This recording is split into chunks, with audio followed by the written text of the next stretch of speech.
Sa balita, komentaryo, issue, serbisyo publiko. Aksyon Radio! Sa Bacolod, Aksyon Radio! Aksyon Radio!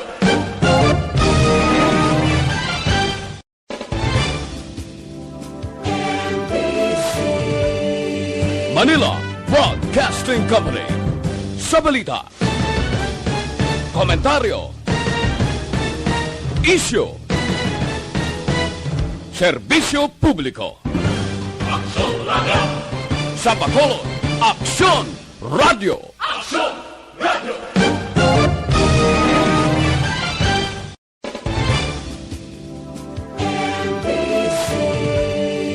Manila Broadcasting Company.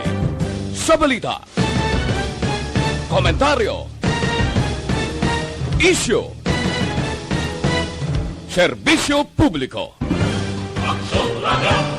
Sa Bacolod, Aksyon Radio! Aksyon Radio!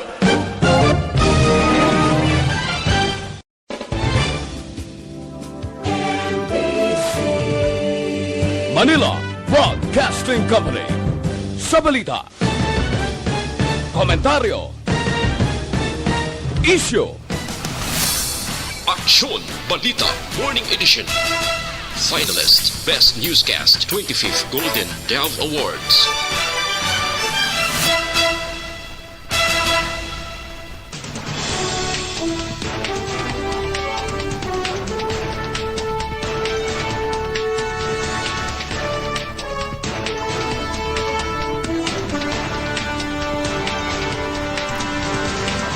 Para sa mga pangulong dinalan o nakita sa balita lokal.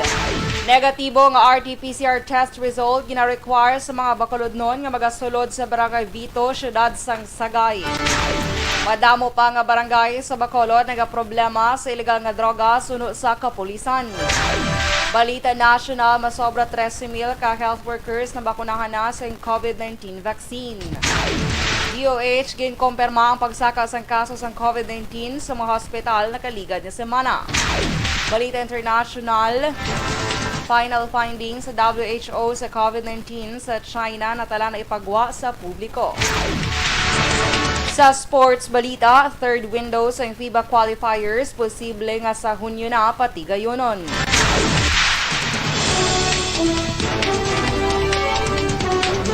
Mayong aga Bacolod, may ngaga Negros Occidental, kag bugos nga Western Visayas, welcome sa pagpangalagad sa Aksyon Balita Sunday Edition. Karong adlaw Domingo, Marso 7, 2021. Ini naman si Aksyon Dorel, Cabato, detalye sa balita lokal pagkatapos gid lamang sini.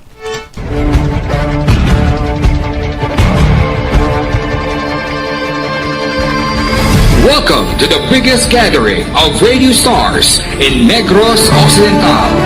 This is the biggest and most coveted recognition for people and voices behind the microphone in the island. Liwat nga nagbaton sang pagpasidungog ang mga katapo kag programa sang Aksyon Radyo Bacolod sa ginpatigayon nga tingog kag Handorawan Awards 2021. Ladies and gentlemen, our icon of radio in Negros Occidental this year goes to Fred Salanga of DYEC Aksyon Radio. Ginkilala bilang icon of radio in Negros Occidental, si Aksyon Fred Salanga. Anchorman of the Year, si Aksyon Boy Duran. Ladies and gentlemen, for Anchorman of the Year, and the winner is Renato Boy Duran of DYEC Aksyon Radio. Reporter of the Year, si Aksyon Eric Magbanwa. For Best Reporter of the Year. And the winner is Eric Magbanwa of Aksyon Radio Bacolod. Special awards for broadcast engineering, si Aksyon Henry Espolgar. Our Tingog Kaghandurawan Awards Special Awards for Broadcast Engineering. And the winner is Henry Espolgar, DYEZ Aksyon Radio Bacolod. Best Entertainment Program for AM, ang harana sa DYEZ Aksyon Radio Bacolod. The nominees for Best Entertainment Program for AM, Ronda Extra, Tingog Mo, Tukibon Ko, and Harana. And the winner is Harana by Aksyon Radio Bacolod. Aksyon Radio Bacolod #1. Madamo nga salamat mga kaaksyon sa padayon nga pagsalig sa matugtuod nga numero 1 nga istasyon. DYEZ, Aksyon Radio Bacolod. Aksyon Radio Bacolod #1. Do not just throw away questions and statements. Kasbara nga ton siling nga Facebook page pagiya sa Aksyon Radio Bacolod. Ladies and gentlemen, this is Aksyon Radio Bacolod. Aksyon Radio Bacolod #1. Nagpanguna ang Aksyon Radio Bacolod sa pinakaulihing survey sang ninsing nga kakuha sang commanding radio station share para sa fourth quarter sang tuig 2020. Kami nagapasalamat sa aton mga kaaksyon sa padayon nga pagsalig kag pagsuporta. DYEZ, Aksyon Radio Bacolod #1 with 40.10% radio station share. Number 2, Bombo Radio, 38.70%. Number 3, RMN Bacolod, 14.50%. Aksyon Radio Bacolod #1. During this crisis, the result of the survey proves that Aksyon Radio Bacolod serves the public best and will continue to give you the best broadcasting activities. Madamo nga salamat mga kaaksyon for making us #1. Aksyon Radio Bacolod #1.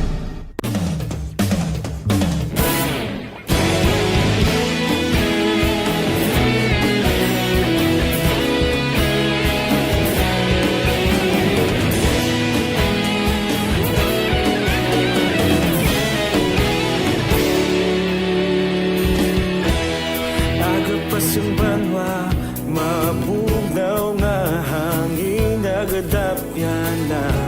Ikaw na ang ginapamatian namon ginasandigan. Tingog sang probinsya, kamatuuran ginapalap na. Mensahe nga may dala, paglaom kag kasanag. Inuig na nagligan, ikaw gihapon ang ako nga istasyon. Sa pagbudlak sang adlaw sa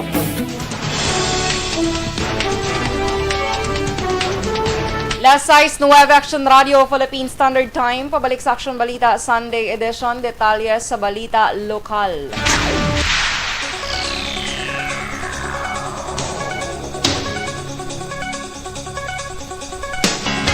Gina-require ang mga Bacolodnon sa negatibong RT-PCR test sa pagsulod sa Barangay Vito, Siyudad sang Sagay. Ini ang pathag ni Barangay Vito, punong barangay ni Mencio Briones. Kasunod sang report nga wala gintugutan nga makasulod ang mga Bacolodnon matapos magpakita sang ila ID. Sa interview sa Action Firing Line, ginpahayag ni Briones nga mayara sang mando sa ila gikan sa alkalde sang syudad nga kinahanglan nga pangitaan sang RT-PCR test results. Ang mga Bacolodnon samtay paidalom naman sa quarantine ang mga residente sa syudad sa San Carlos nga nagtiner sang malawig sa syudad sang Bacolod. Nagpangay naman sang pasaylo kag paghangop si Briones sa mga Bacolodnon nga wala ginpasulod kag ginpahayag nga nagasunod lamang sila sa mando sang alkalde angot sa ginapatuman nga protocols agud mapunggan ang paglaptas sang COVID-19 cases sa amo nga syudad.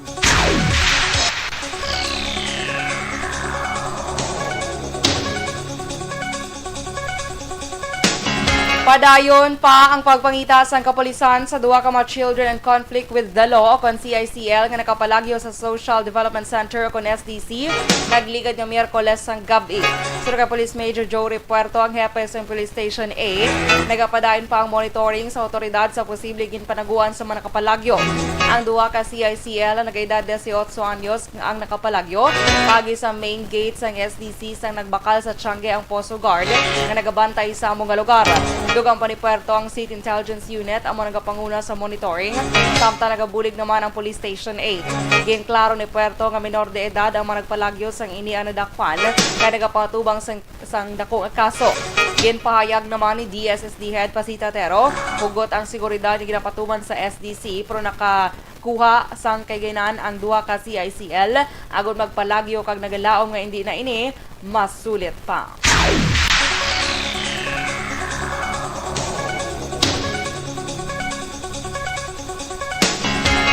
Liwat nga nagpasalamat si Negros Occidental Governor Eugenio Jose Lacson sa mga tao nga nagapanguna sa pag-away sa coronavirus disease o COVID-19 sa bugos nga tuig.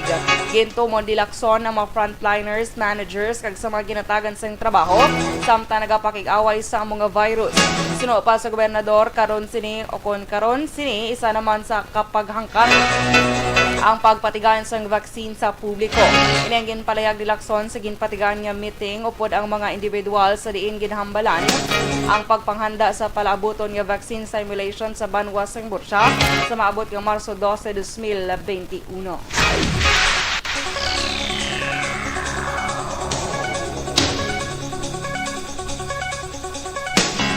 Liwat nga magapatigayon sang Lapnagon Information and Education Campaign ang makatapos ng Barangay Health Emergency Response Team o kung BHERT sa nagkalaidlan nga barangay sa syudad sang Bacolod. Matapos nga ini sila nakapaidalon na sa nagakaigong training seminar nagligad nga adlaw. Pero kay Liga ng Barangay President Councilor Lady Gles Gonzales, kumpiyansa siya nga mayara sang nagakaigong nga ihibalo ang tanan nga miyembro sang BHERT agud magpathag sa publiko sa kaimportante sang vaccination program para sa COVID-19. Dugang pa rin Gonzales, wala pa siya sang datos sa kadamuon sa mabakulod nun nga nagparehistro sa tagsa mga barangay apang nagalaom ini sang mas mataas nga outcome sa palabuton labi na kung matapos ng information drive nga ginahimo sang syudad. Sinabaluan nga base sa schedule sang EOC mayara pa sang patigayon nga training para naman sa barangay health workers sa BHW masunod nga semana.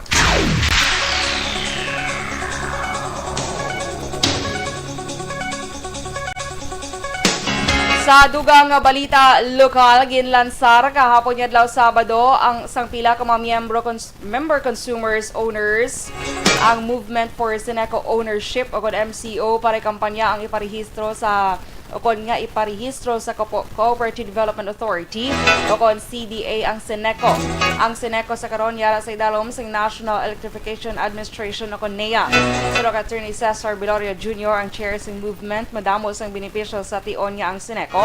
Ang marehistro sa CDA lakip na diri ang posible nga hindi pagbayad sang taxes nga ginapatong sa mga konsumidor. Mayara man sang partisipasyon ng mga konsumidor ang isang rate increases, may mga rebates kag dividend, mapaiway ang mga unnecessary charges kag iban pa. Ginehemplo ni Biloria nga sa tion nga magpasar sang resolusyon ng board, kinahanglan pa ini sang approval sa NEA ikumpara sa CDA nga wala na gina-regulate. Klaro ni Biloria nga wala sang pamulitika sa ilang nga ginanduso. Ginpahayag ni Roy Cordovang, miyembro sang board, tuyo sang sini nga kampanya nga maproteksyonan ang Seneco, ang mga empleyado, makabenepisyo ang mga konsumidor kag iban pa. Lakip sa proseso para marehistro sa CDA ang mga pagsumiter sa mga nagakaigo nga dokumento kag sa ulihi pagpatigayon sang plebisito. Sa karon nagatutok ang Movements Education and Information Campaign para sa pag-edukar sa publiko bangon nagakinahanglan pa o kung nagakinahanglan ini sang suporta.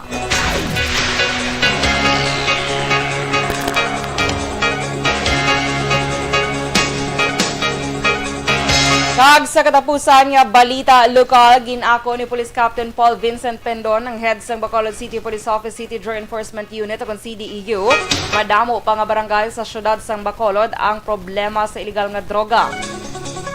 Iniapisar nga may mga barangay nga target pang drug cleared barangay sa Philippine Drug Enforcement Agency o PDEA.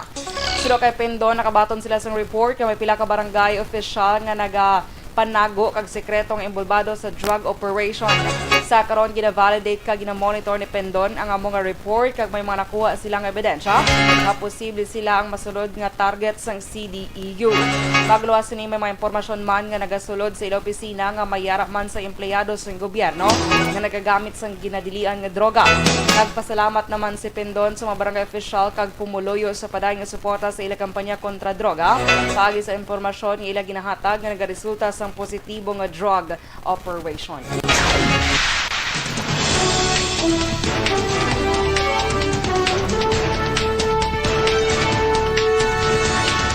Sa balita national, masobra 13,000 ka health workers na bakunahan na sa COVID-19 vaccine. DOH ginkumpirma pagsaka sang kaso sang COVID-19 sa mga hospital nakaligad nga semana. Detalye sa balita national pagkatapos gid lamang sini. Ang balitang ito ay hatid sa inyo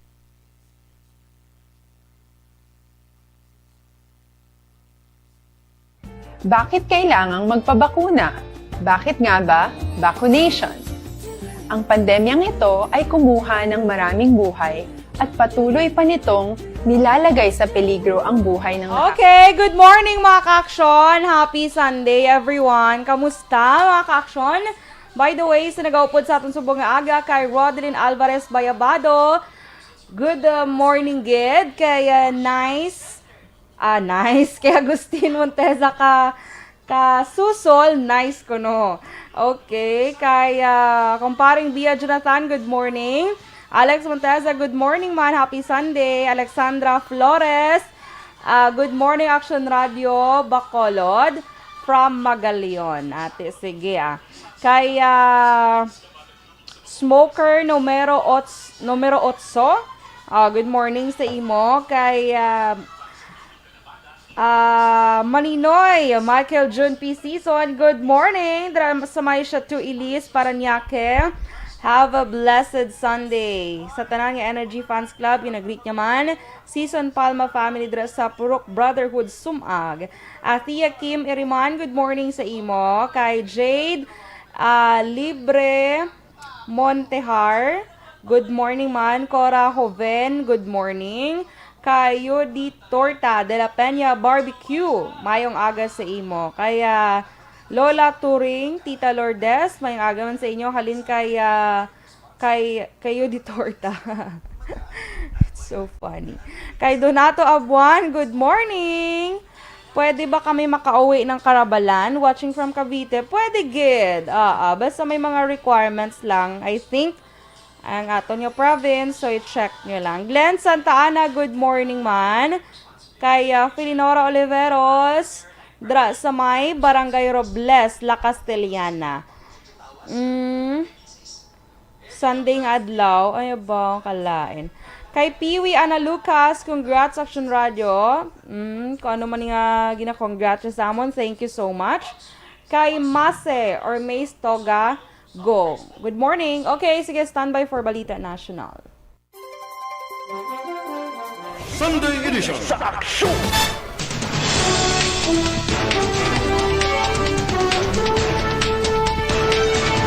Last size, Editionwith Aksyon Radio, Philippine Standard Time. Pabalik sa Aksyon Balita Sunday Edition, detalye sa Balita National.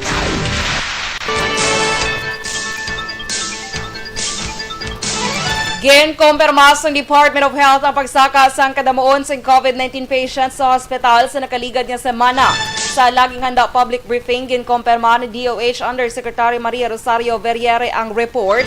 Apang wala ginupda ng posibilidad nga may second wave na sa COVID-19 sa Pilipinas.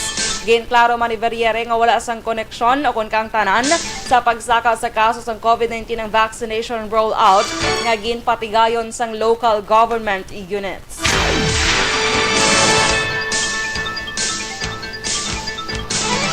Mas sobra 13,000 na ka health workers ang nabakunahan sa COVID-19 vaccine. Pila ka adlaw humalin sa nagumpisa ang vaccination program sa Pilipinas.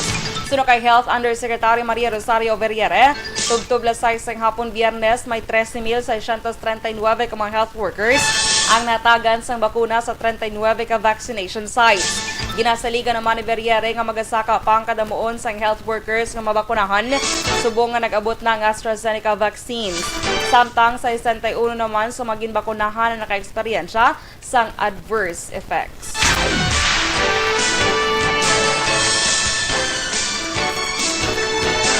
Ginpakalma sang Department of Health ang kangawa sang publiko angot sa report nga hindi epektibo ang AstraZeneca COVID-19 vaccines batok sa South Africa variant.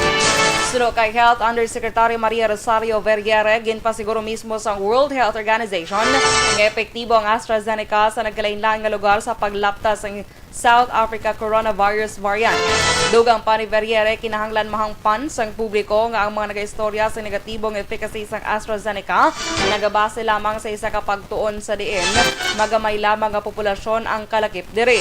Sang Miyerkules, ginalegar ni molecular biologist kag Octa Research Fellow Father Nicanor Astreriaco nga AstraZeneca vaccine, nga uko ng AstraZeneca vaccine, wala sang kinalain sa pagbakuna sang tubig sa COVID-19 patient nga positibo sa South Africa variant.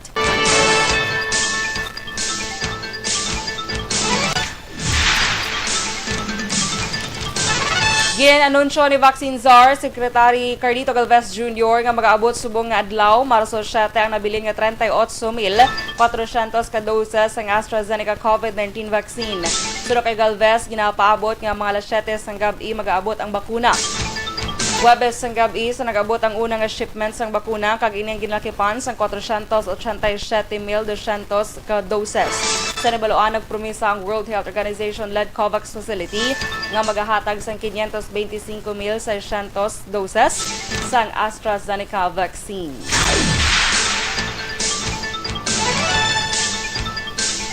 Kag sa katapusan nga balita national, nagapanawagan ng isa ka vaccine expert sa gobyerno sang madasig nga rollout sang bakuna kontra COVID-19 kag sa pandam nga dalasang mas makalalaton nga variant sang virus. Suna kay Dr. Maria Consorcia Quizon, miyembro sang Interim National Immunization Technical Advisory for COVID-19 vaccines, importante nga mapadasig kag madamo ang mabakunahan agon masiguro ang proteksyon sang madamo nga Pinoy. Lunes nga adlaw sa nagumpisa ang Pilipinas sa vaccination program sa diin una ginbakunahan ang mga health workers usarang Sinovac vaccine. Samtang nag-abot naman sang Huwebes ang bakuna sang AstraZeneca pagit sa COVAX facility. Last 6:23 Aksyon Radio Philippine Standard Time, detalye sa Balita International kag Sports pagkatapos gid lamang sini. Brad, anong may lakas ng 5?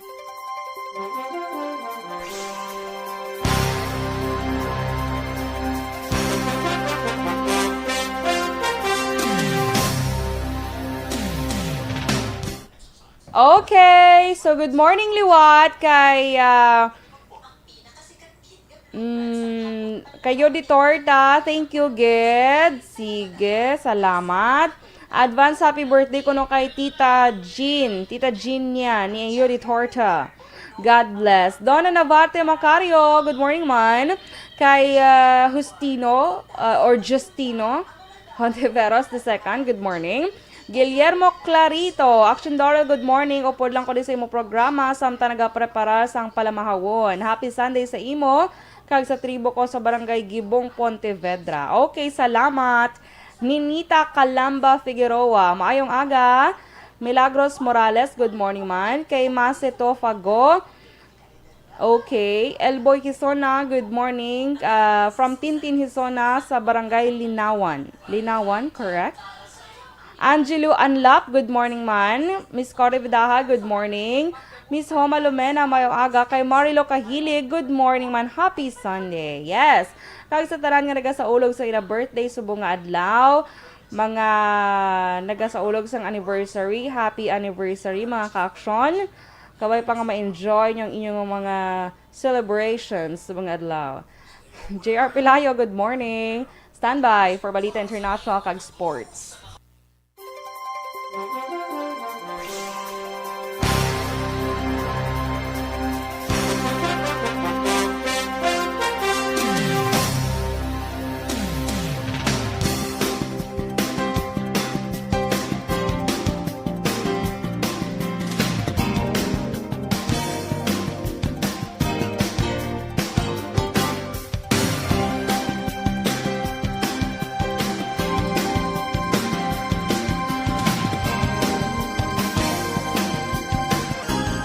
Balita Sunday Edition sa Aksyon! Last 6:26 Aksyon Radio Philippine Standard Time. Pabalik sa Aksyon Balita Sunday Edition. Detalye sa Balita International.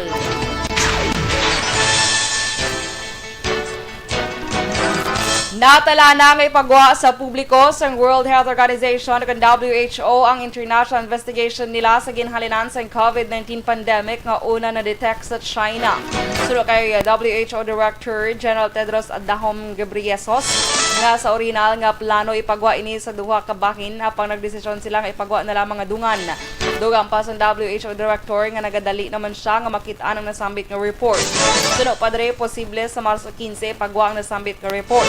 Madumduman nga nagpadulog ang grupo sa mga eksperto sa China para sa maid-id nga pagtuon sa ginhalinan sang virus.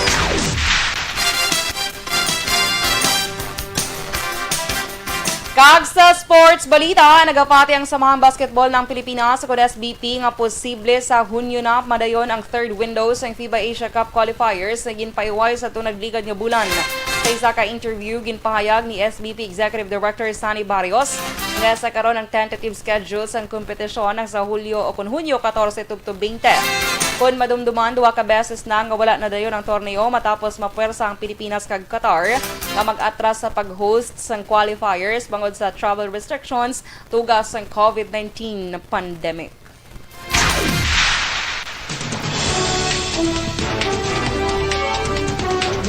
Last size, 27 Aksyon Radio, Philippine Standard Time, kag inyo nabatian ang bugos nga detalye sa Aksyon Balita Sunday Edition.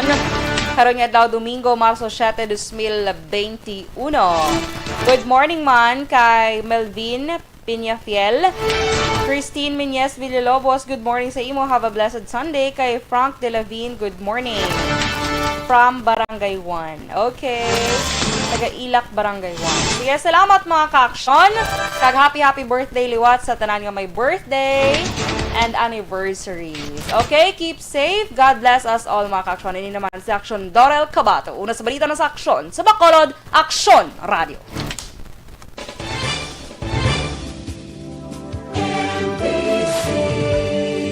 Manila Broadcasting Company.